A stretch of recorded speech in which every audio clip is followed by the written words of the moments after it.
Chapter है assignment problem and sequencing, उसमें से टॉपिक है assignment problem, HSC mathematics and statistics part 2. We'll start with a question. Question first, exercise 7.1. A job production unit has 4 jobs, P, Q, R and S, which can be manufactured on each of the 4 machines 1, 2, 3 and 4. The processing cost of each job for each machine is given in the following table. अभी इस table को पढ़ना कैसे? First of all, this is a table of 4 by 4 order. 4 rows है, 4 rows are there. First row, this is P, second Q, then R, then S. 4 rows. And now there are 4 columns. Machine 1, machine 2, machine 3, machine 4. So it's a matrix of matrix of 4 by 4 order. 4 rows, 4 columns. अब ये table क्या बताता है? देखो, job P can be done on machine 1 with a cost of 31 rupees. The same job P can be done on second machine with a cost of 25 rupees. The same job P can be done on the third machine with the cost of 33 rupees. And the job same P can be done on the fourth machine with a cost of 29. तो job P ये चारों machine पर किया जा सकता है, लेकिन हर machine पर उसका कॉस्ट अलग अलग होगा.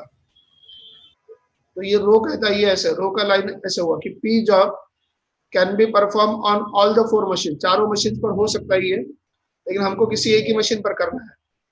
वैसे मशीन 1 को अगर देखोगे तो वो कॉलम क्या कहता है? देखो, machine 1 can perform job P also, can perform job Q also, can perform job R also, can perform job S also. मतलब machine 1 is capable of performing all the jobs and all jobs can be performed on all machines.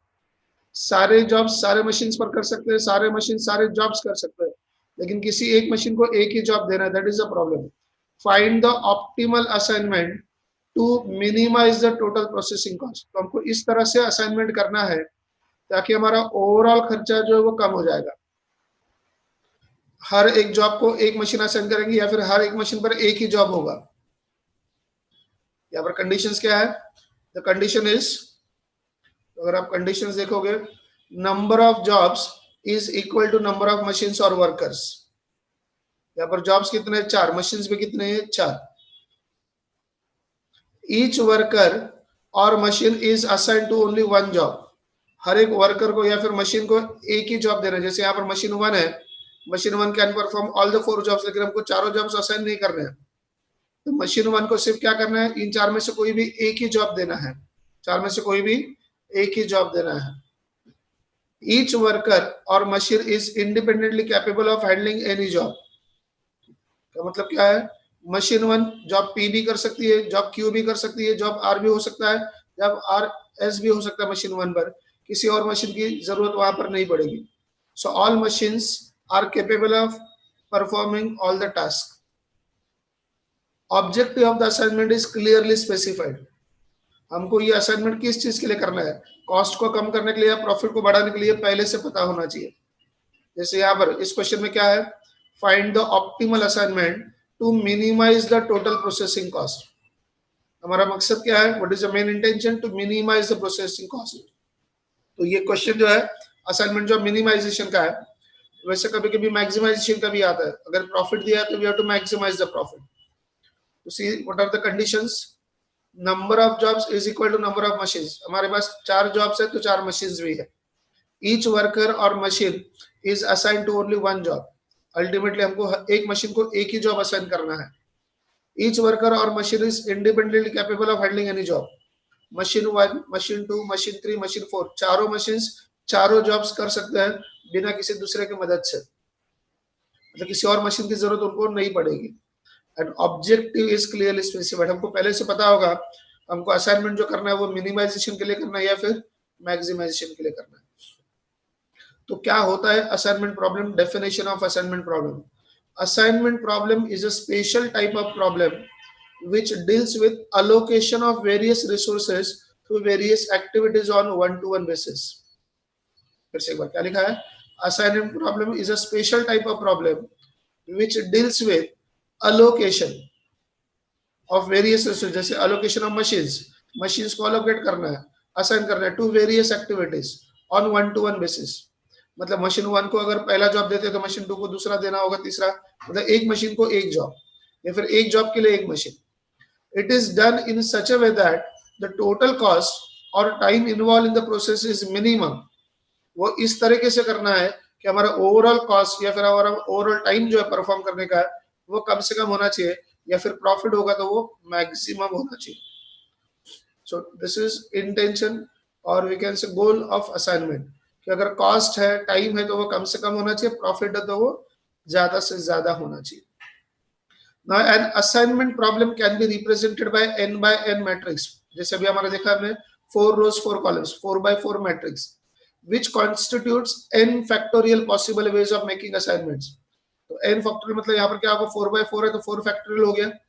आपको पता है 4 factorial का value कैसे निकालते हैं, 4 multiplied by 3 multiplied by 2 multiplied by 1, तो 4 3 जा 12, 12 2 जा 24, 24 1 जा 24। तो 4 by 4 का अगर मैट्रिक्स सही है हमारा, तो इसके टोटल मिलाकर 24 पॉसिबिलिटीज हो सकते हैं असाइनमेंट के, 24 अलग अलग पॉसिबिलिटीज हो सकते हैं असाइनमेंट के। So an assignment problem can be represented by n matrix which constitutes n factorial possible ways of making assignment. Finding an optimal solution by writing all the n factorial possible arrangements is time consuming। अगर हम लोग वो 24 के 24 अगर assignments लिखते जाएंगे तो हमारा टाइम भी वेस्ट हो जाएगा। Hence, there is a need of an efficient computational technique for solving such a problem। तो कोई ना कोई टेक्निक ढूंढ के निकालना होगा ताकि ये आसानी से फाइंड आउट कर सके। There is an interesting and easy method to solve this type of problems called as Hungarian method। तो ऐसे टाइप के क्वेश्चंस को सॉल्व करने के लिए एक इंटरेस्टिंग मेथड है which is developed by statistician, और उस मेथड का नाम है हंगेरियन मेथड।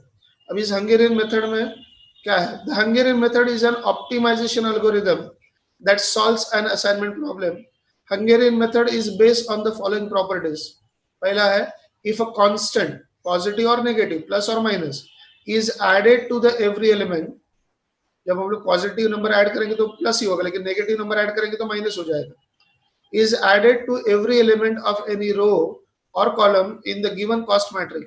क्या लिखा है, अगर हम लोग कोई कांस्टेंट ऐड करते हैं, जैसे +1 ऐड करेंगे या फिर -1 ऐड करेंगे, +5 ऐड करेंगे या फिर -5 ऐड करेंगे, to every element of any row और कॉलम, किसी भी कॉलम के सारे रोज, किसी भी रो के सारे एलिमेंट्स को अगर हम लोग कोई कांस्टेंट ऐड करते हैं तो क्या होगा, an assignment that minimise the total cost in the original matrix also minimize the total cost in the revised matrix। तो ओरिजिनल मैट्रिक्स में जो हमारा मिनिमाइजेशन का एलिमेंट आने वाला था वही हमारे रिवाइज मैट्रिक्स में भी आएगा।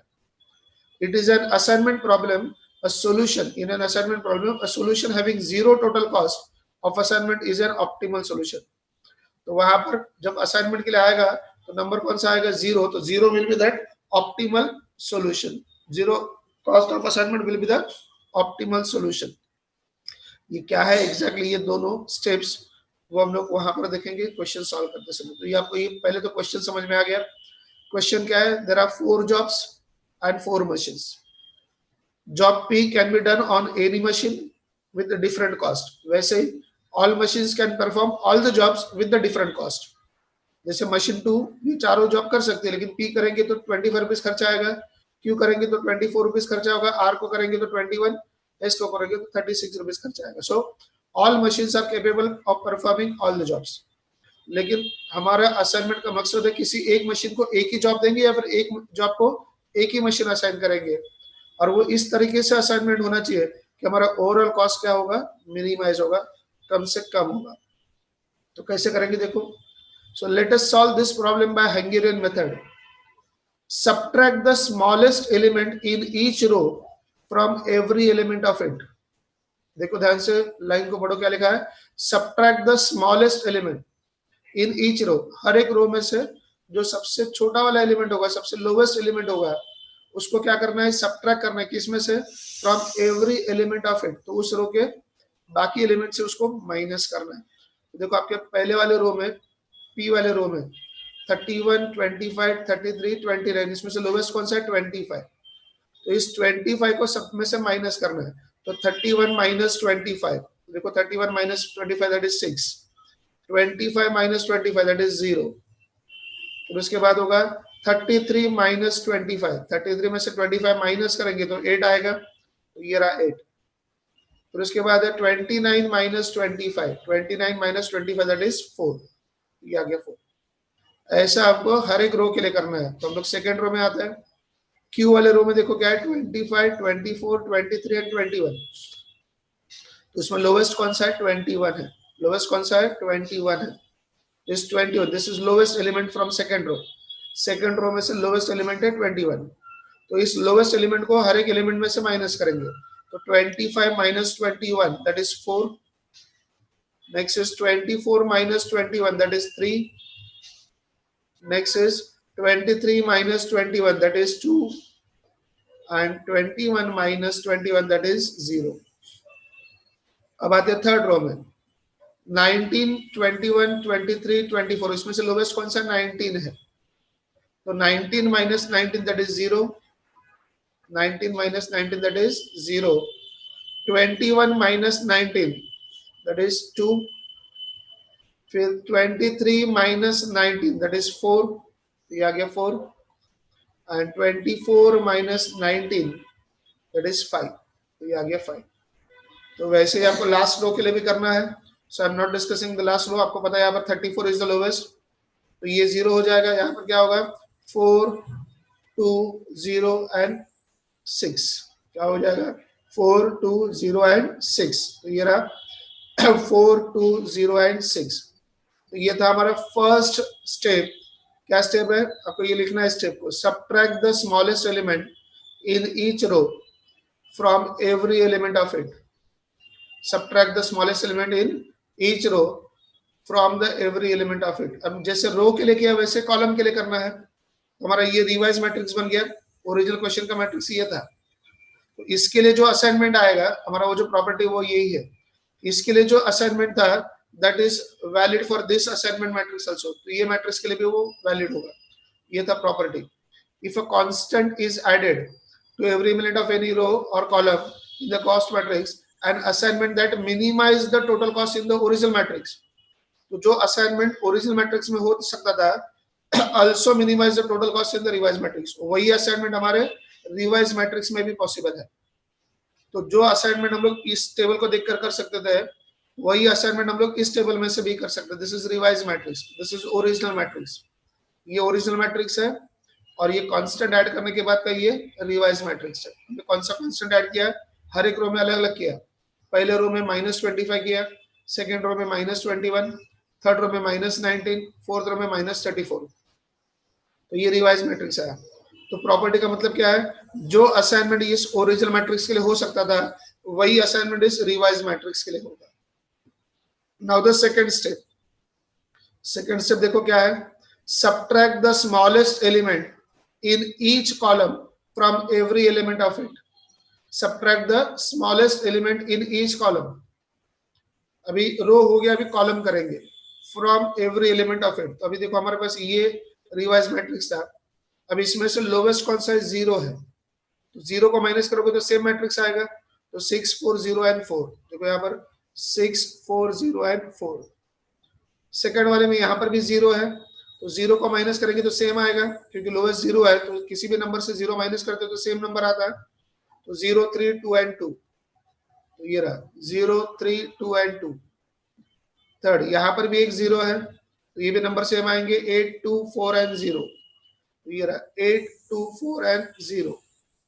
इसमें भी 0 है, 4, 0, 5 एंड 6। Same answer 4, 0, 5 and 6।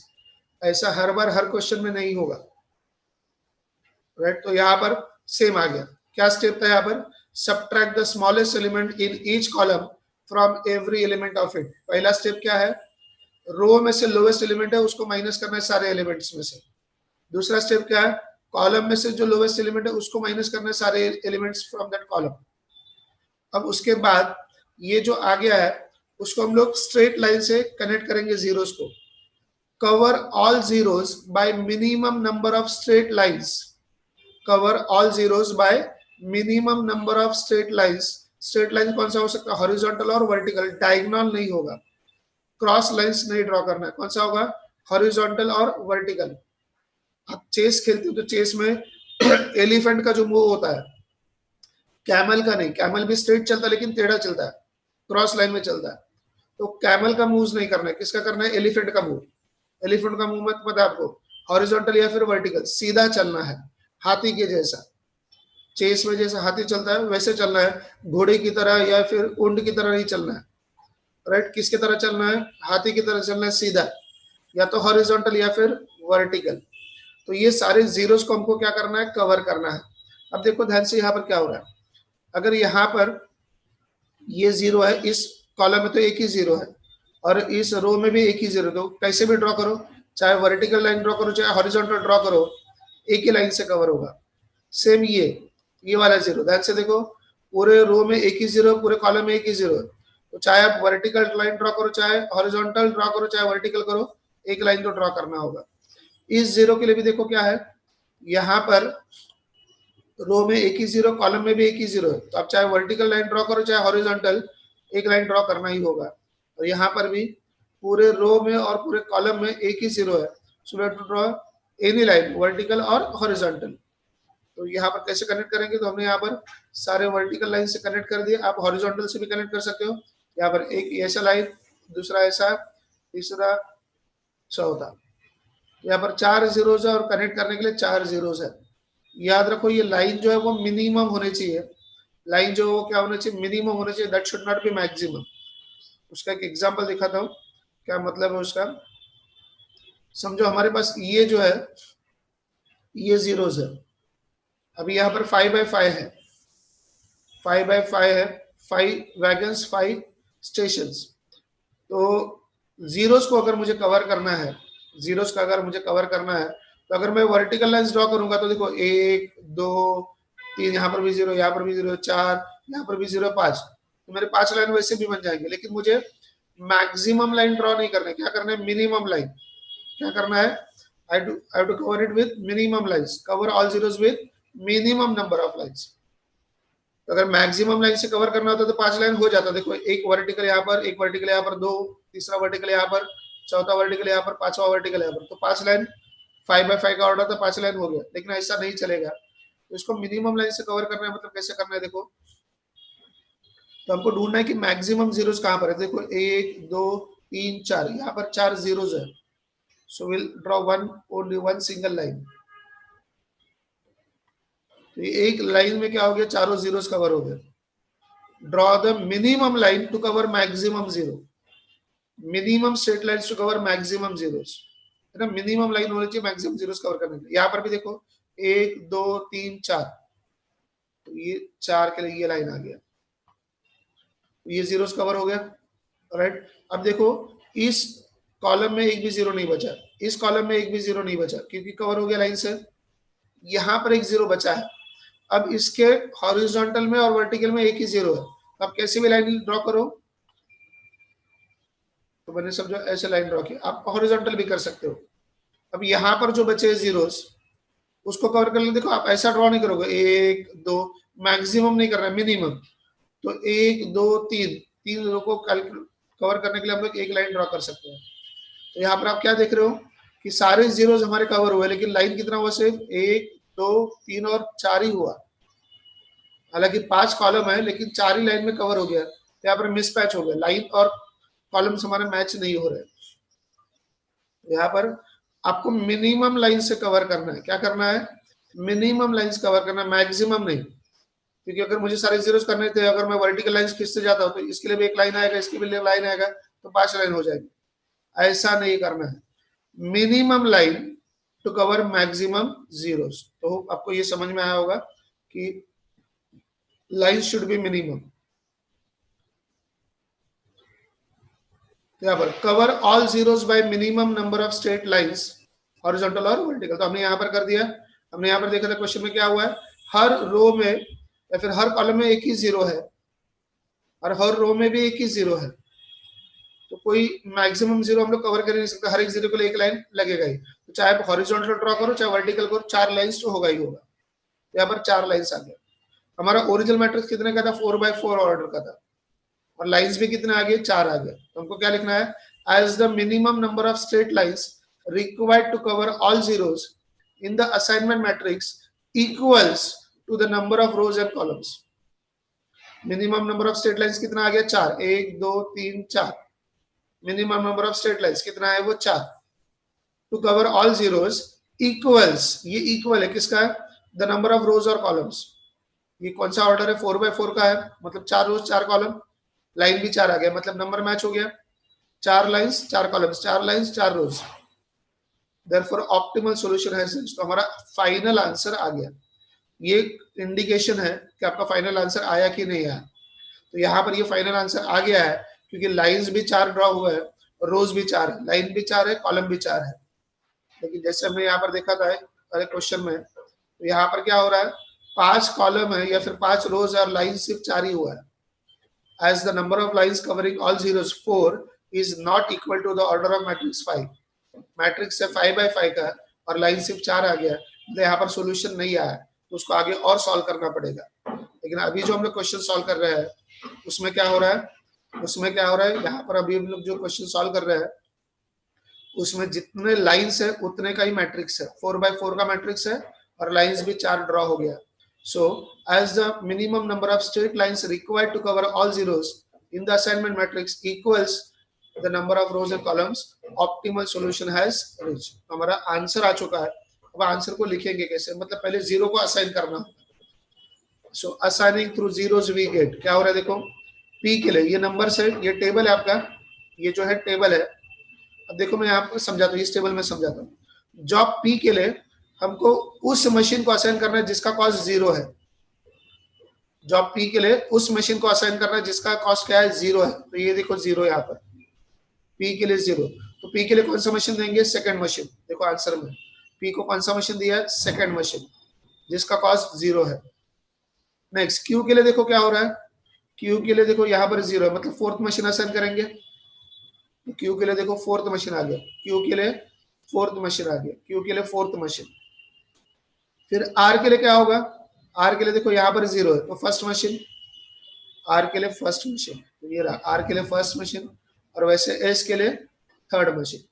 तो जहां पर 0 है that cost minimize the cost, total cost. तो यहाँ पर तो ये 0 वाला आपने देखा होगा, यहाँ पर प्रॉपर्टी भी लिखा हुआ है वो, in an assignment problem a solution having 0 total cost of assignment is an optimal solution। तो जिसका कॉस्ट 0 होगा वो असाइनमेंट होगा हमारा। तो यहाँ पर जैसे हमने देखा है पी के लिए मशीन सेकंड का कॉस्ट 0 है, तो ये असाइनमेंट हो गया। जॉब क्यू के लिए मशीन 4 का कॉस्ट 0 है, तो that is the assignment. Job R के लिए मशीन 1 का कॉस्ट 0 है, तो that will be the assignment. तो आर जॉब मशीन 1 को असाइन करेंगे, पी जॉब मशीन सेकंड को असाइन करेंगे, क्यू जॉब मशीन 4 को असाइन करेंगे, वैसे ही जॉब एस थर्ड मशीन को असाइन करेंगे। तो हम लोग लिखेंगे कैसे, अभी it is observe that all zeros are assign.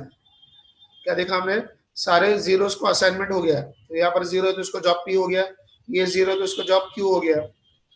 So it is observed that all zeros are assigned and each row and each column contains exactly one assignment। अब क्या देख रहे हो यहाँ पर, हर रोज में एक ही असाइनमेंट है और हर कॉलम में भी एक ही असाइनमेंट है। क्या दिख रहा है आपको, हर एक रो में एक ही असाइनमेंट है और हर एक कॉलम में एक ही असाइनमेंट है। Hence the optimal assignment schedule is, तो हमारा आंसर आ गया। ऑप्टिमल असाइनमेंट कैसे होगा, जॉब पी के लिए कौन सा मशीन देंगे, सेकंड मशीन। जॉब क्यू के लिए फोर्थ मशीन, जॉब आर के लिए फर्स्ट मशीन, जॉब एस के लिए थर्ड मशीन। ये हमने असाइनमेंट लिखा यहाँ पर, इसको देखकर, इसको देखकर। अब ये देखकर किसको लिखेंगे, तो ये जो है आपके ओरिजिनल टेबल को देखकर लिखना है। जॉब पी को सेकंड मशीन देखते हैं, तो क्वेश्चन में क्या लिखा है देखो, क्वेश्चन में जॉब पी के लिए सेकंड मशीन कितना है, 25 इज द कॉस्ट, तो ये 25 लिखेंगे, ये 25। मतलब ये वाला जो कॉलम है आपको किसको देखकर लिखना है, ओरिजिनल क्वेश्चन को। मैं 2-3 दिखा रहा हूं यहाँ पर। जॉब क्यू के लिए फोर्थ मशीन देंगे, जॉब क्यू को फोर्थ मशीन पर असाइन करेंगे, तो फोर्थ मशीन का कॉस्ट कितना है, 21। तो ये रहा 21। वैसे आर जॉब कौन से मशीन पर करेंगे? फर्स्ट मशीन पर। तो फर्स्ट मशीन के लिए, आर के लिए फर्स्ट मशीन का कितना है? 19, 19, ये रहा 19। और वैसे एस के लिए कौन सा है? Third machine, third machine. तो एस के लिए third machine that is 34, 34। So total minimum cost और total minimum processing cost is 99, इसका टोटल। एक बार फिर से रिवाइज करते हैं। ये क्वेश्चन है, सबसे पहला स्टेप हमारा क्या है कि हर एक रो में से जो लोवेस्ट एलिमेंट है उसको सारे एलिमेंट में से माइनस करेंगे, ये पहला step. Subtract the smallest element, ये आपको सब क्वेश्चन में करना है। Subtract the smallest element in each row from every element of A. तो हर एक रो में से लोवेस्ट एलिमेंट देखना है, उसको बाकी सारे एलिमेंट में से माइनस करना है, सारे एलिमेंट्स में से माइनस करना है उस रो के। ऐसा यहाँ पर चारों रोज के लिए करना है। फिर सेकंड स्टेप क्या है? Subtract the smallest element in each column from every element of it. तो हर एक कॉलम में से लोवेस्ट एलिमेंट्स ढूंढना है, मतलब ये जो रिवाइज मैट्रिक्स है उसमें से, ओरिजिनल मैट्रिक्स में से नहीं, ये जो रिवाइज मैट्रिक्स है उसमें से। तो हर एक कॉलम में से लोवेस्ट एलिमेंट ढूंढना है, उसको सारे एलिमेंट्स में से क्या करना है? उस कॉलम के माइनस करना है, ये। फिर उसके बाद तीसरा स्टेप क्या है? Cover all zeros bye minimum number of straight lines. सारे जीरोस को minimum number of straight line से कवर करो। अगर ये जो लाइन का नंबर है, नंबर ऑफ लाइंस, अगर वो मैच होता है मैट्रिक्स ऑर्डर के साथ, जैसे यहाँ पर मैट्रिक्स ऑर्डर 4x4 का है, तो लाइंस भी 4, तो मैच हो गया, 4 लाइंस एंड ऑर्डर 4 मैच हो गया, तो इसका मतलब आपका सोल्यूशन आ गया। अगर ये ऑर्डर मैच नहीं होता है तो we have to go further, जैसे हम लोग सेकंड क्वेश्चन में देखेंगे। तो यहाँ पर लाइन मैच हो गया तो आपका आंसर आ गया। लाइन मैच हो गया तो उसके बाद जीरो को असाइन कर दो, जहां पर कॉस्ट जीरो है वो जॉब को असाइन करना है मशीन। और फिर देखना है कि हर एक रो में क्या होना चाहिए? एक ही असाइनमेंट होना चाहिए, हर एक कॉलम में भी एक ही असाइनमेंट होना चाहिए, हर एक कॉलम में एक ही असाइनमेंट और हर रो में भी एक ही असाइनमेंट होना चाहिए। अगर ये होता है तो आपका अल्टीमेट फाइनल आंसर आ गया, तो आप उसको लिख दो। तो आप इसको तो इस टेबल को देखकर लिखोगे। ये जो थर्ड वाला कॉलम है उसको कहाँ से देखकर लिखना है? ओरिजिनल क्वेश्चन में से देखकर लिखना है। सारे क्वेश्चन में ऐसा नहीं आएगा सिमिलर। देखो जैसे यहाँ पर देख रहे हो, तो वैगन 1 को ये दो दो स्टेशन आ रहे हैं, तो दोनों में से दो स्टेशन आप पॉइंट नहीं कर सकते, कोई भी एक सिलेक्ट करना होगा। तो उसको कैसे करना है वो तो बाद में देखेंगे। फिलहाल आपको यहाँ पर एक समझ में आ गया कि हर एक रो में एक ही असाइनमेंट होना चाहिए और हर एक कॉलम में क्या होना चाहिए? एक ही असाइनमेंट होना चाहिए, तो आपका फाइनल आंसर आ गया। तो ये दो जो है जॉब एंड मशीन, आप इस टेबल को देखकर लिखोगे। और ये तीसरा कॉलम जो है वो आपको किसको देखकर लिखना है? ये आपको ओरिजिनल क्वेश्चन को देखकर लिखना है। होप आपको ये पहला वाला क्वेश्चन पूरा समझ में आया होगा।